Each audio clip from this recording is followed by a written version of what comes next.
Hi, welcome to today's Odyssey. Today, I'm going to tell you the things you need to know to survive a nuclear fallout and how to practically and effectively prepare for one to increase your chances of survival. We're also going to take a deeper look at nuclear fallout, including the science behind it, the situations that can arise, and the challenges you may face in the event of a nuclear disaster. For the roughly 100 million Americans living within the fallout zone of an active nuclear reactor, this could be an important video to see. So let's get started. Facing the reality of a nuclear detonation and the fallout that comes with it might feel overwhelming to think about.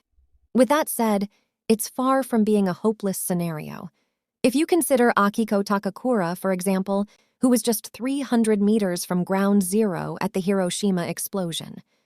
She suffered over 100 lacerated wounds on her back, but miraculously escaped death. Izo Nomura, meanwhile, was even closer, only at just 170 meters from the hypocenter. That means he stood less than 2 football fields from a nuclear explosion, and still lived well into his 80s. This raises the question, how did they survive a nuclear bomb going off right on top of them, while so many others perished? In reality, there are 4 key factors that will determine whether you're safe from the fallout of a nuclear detonation or meltdown, which we'll cover in a bit. For now, let me tell you more about radioactive fallout. Radioactive fallout is the inevitable result of practically any major nuclear event, whether it's a meltdown at one of the world's 450 active nuclear facilities, a terrorist attack with a dirty bomb, or full-scale nuclear war. What few people appreciate, however, is the true magnitude of nuclear events, or the massive amounts of toxic fallout they can produce. After all, there are a few key things that nuclear bombs and meltdowns both do exceptionally well: pulverizing, irradiating, and propelling. Nuclear bombs and meltdowns pulverize material over a wide area, creating a tremendous amount of debris, ash, and particulates. These rapidly increase exposure for those in the immediate area, where the highest concentrations of fallout and radiation can be found. Then, nuclear events propel radioactive material into the stratosphere, contaminating entire wind patterns with high concentrations of irradiated fallout and maximizing victims' exposure to toxic elements. When it comes to determining the extent and volume of fallout following any particular nuclear event, there are 2 key factors to consider. First, there's the location of the explosion. Consequently, you might think an explosion over water would be more favorable, but that's just not the case. An explosion over water can produce much finer and smaller radioactive particles that can spread across a much larger area. This fallout can then sow into clouds and rain back down on cities hundreds or even thousands of miles away. The second key factor in spreading nuclear fallout is meteorological.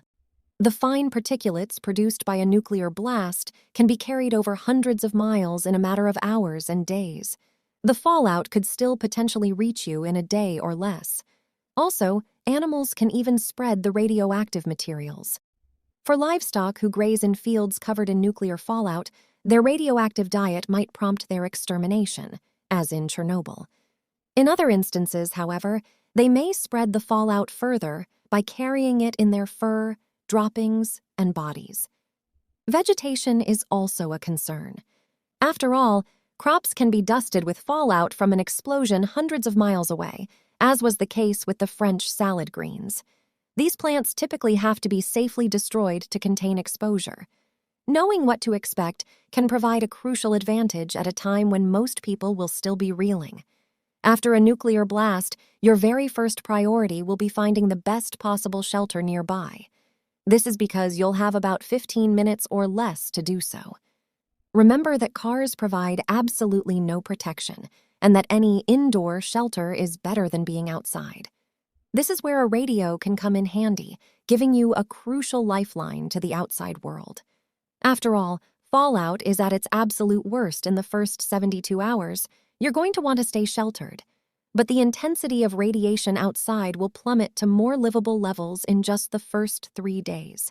By the 72-hour mark, you can start thinking about making your way to safety, and the longer you wait, you'll be able to make longer trips outside if you haven't yet evacuated. Radioactive materials decay at different rates, which affect everything from timing and distance to the amount of shielding needed to protect yourself. In recent years, Americans have started paying much closer attention to these kinds of considerations.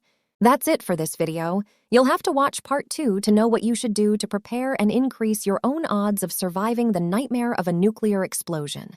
If you want to learn more, check out the description for additional links, and subscribing is a form of bookmarking the channel to see more of our awesome content. With that, I'll see you in the next video.